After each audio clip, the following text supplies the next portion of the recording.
Avec le Trends Invest Challenge gratuit de Trends Tendance, tout le monde peut investir. Investissez 100 000 € virtuels, gagnez 10 000 € bien réels. Participez sur investchallenge.be.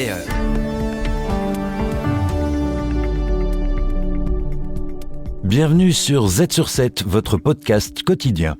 Aujourd'hui, nous sommes le 10 mars et nous avons un tout nouvel épisode de Z sur 7 pour vous. Baptiste Lambert reçoit l'économiste Bruno Coleman pour parler du budget de la défense et les milliards d'euros que le gouvernement va devoir trouver. Des choix douloureux vont s'imposer dans un contexte budgétaire déjà tendu. Z sur 7, l'info à ne pas manquer. Un expert interviewé par Trends Tendance analyse les racines d'une actualité forte.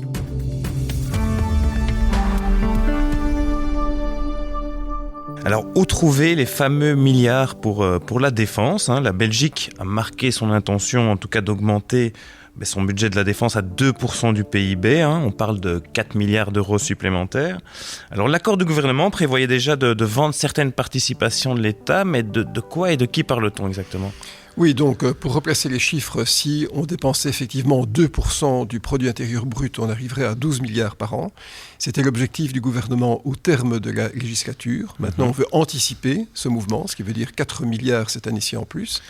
Peut-être dès cet été, oui. Dès cet été, voilà. Alors, de quoi parle-t-on ? On pourrait vendre la participation de l'État dans BNP. On pourrait peut-être vendre la participation dans Proximus, mais on sait que les cours de Proximus se sont effondrés.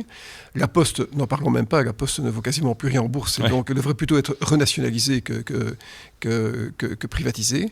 Et donc ça veut dire qu'une fois qu'on aura épuisé ces quelques opérations qu'on qualifie de one-shot, il ne restera pas grand-chose.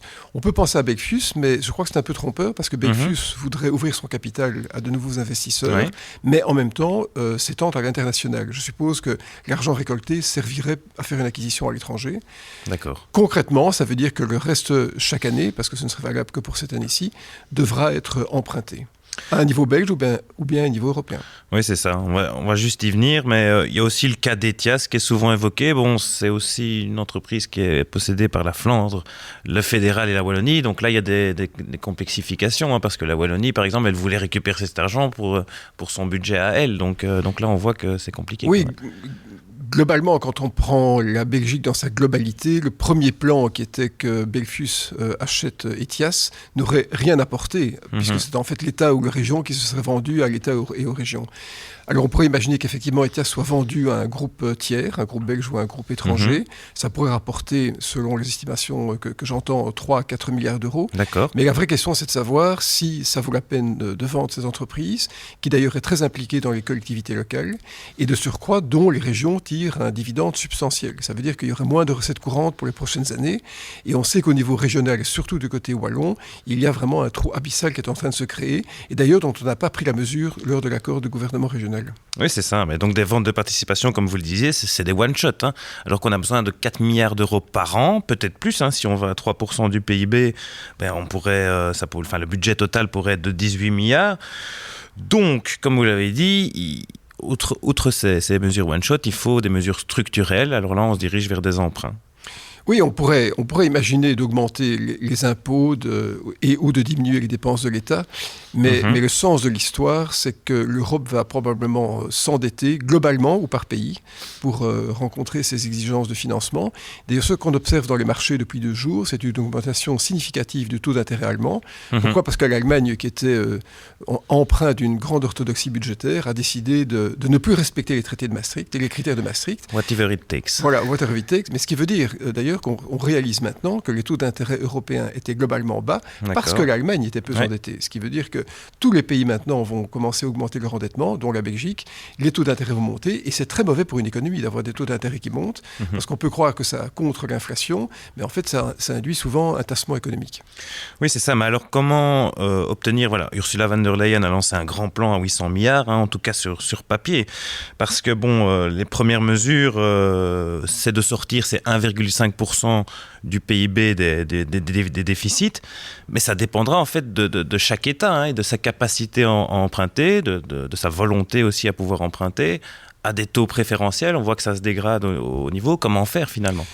La seule solution à mes yeux, c'est d'avoir une mutualisation des emprunts à niveau européen. Parce que En mutualisant les emprunts, on dilue ce qu'on appelle les ratings, donc les notes de solvabilité des États les uns dans les autres, et ça permet d'avoir sans doute le meilleur taux d'intérêt. Mais il faut être très attentif quand on parle de cet endettement, parce qu'il n'y a pas que les 800 milliards sur 4 ans qui sont prévus pour la défense. Il y a aussi le fameux plan Draghi, qui était lui de 800 milliards par an pendant 10 ans, sans compter le Green Deal, qui était lui aussi de 1000 milliards à peu près.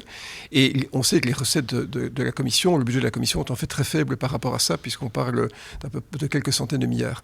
Et donc, ça va sans doute, si on veut aborder toutes ces exigences de front, perturber le marché obligataire et entraîner une augmentation des taux d'intérêt qu'on constate maintenant. Je répète, c'est très important d'intégrer cette donnée parce que de l'argent qui coûte plus cher, c'est de l'argent qui est plus onéreux pour les entreprises qui veulent investir. Donc ça peut avoir un effet négatif sur le secteur privé, notamment manufacturier. Alors certains, comme le think tank Atlantic Council, proposent d'autres types d'instruments, comme une banque supranationale qui serait concentrée sur la défense, la sécurité et la résilience. On pourrait même penser à élargir au Canada, au Royaume-Uni, mais vous en pensez quoi d'un tel processus ? Je pense que ce sera très difficile, parce qu'en Europe, on n'a jamais réussi à construire une union bancaire. Alors imaginez une banque qui soit transnationale, multinationale pour la défense, c'est encore trop loin, encore plus loin que ce marché des capitaux.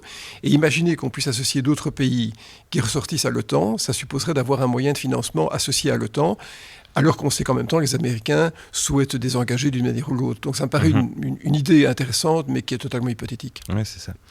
Et alors, on connaît le contexte budgétaire difficile de la Belgique. Ces dépenses et ces emprunts, en fait, ils pourraient se faire au détriment d'autres politiques. On l'a déjà un petit peu évoqué, mais on sait que c'est plus difficile de s'attaquer aux dépenses sociales ou aux dépenses liées à la santé. Donc, il faut craindre pour d'autres postes de dépenses. Là, ici, je songe à la transition peut-être climatique. Mais le gouvernement actuel a déjà rogné dans toute une série de domaines, notamment dans le domaine social et dans le domaine écologique, puisque l'écologie est reléguée à un rôle tout à fait accessoire.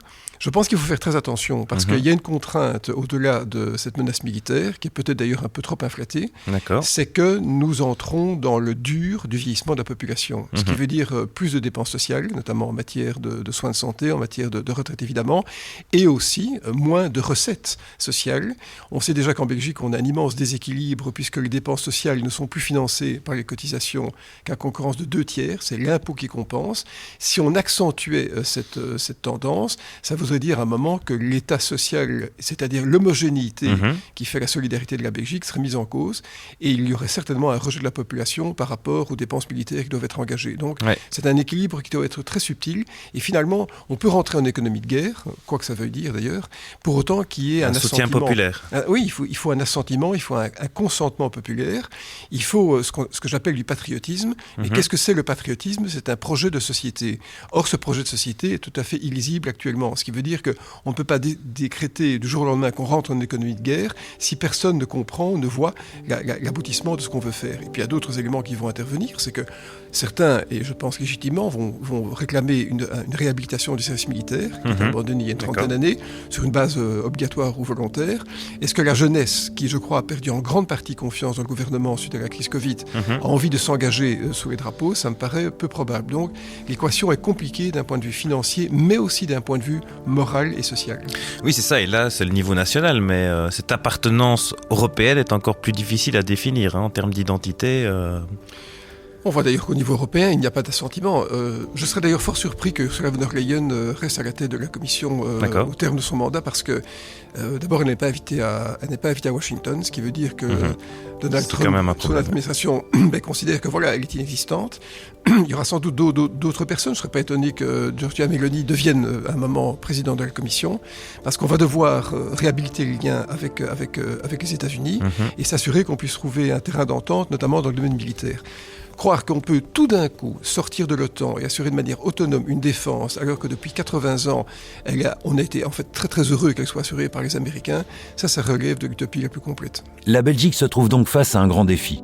Le financement de la défense nécessite un équilibre délicat entre emprunt, réduction sociale et soutien populaire dans un contexte économique difficile.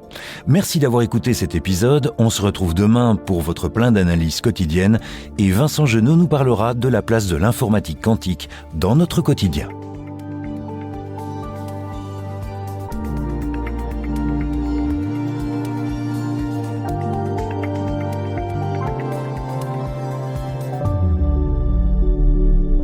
Salut, ici Warren Buffett et je vous invite à participer gratuitement au Trends Invest Challenge. Parce qu'avec Trends Tendance, plus rien ne vous retient d'investir. À moins d'avoir une excuse bidon comme celle de Valérie. J'ai plus d'argent à investir. Valérie, pas besoin d'argent. Vous recevez 100 000 euros d'argent virtuel pour vous lancer. 100 000 euros. Allons. Le Trends Invest Challenge de Trends Tendance. Investissez de l'argent virtuel, gagnez des prix bien réels. Participez sur investchallenge.be.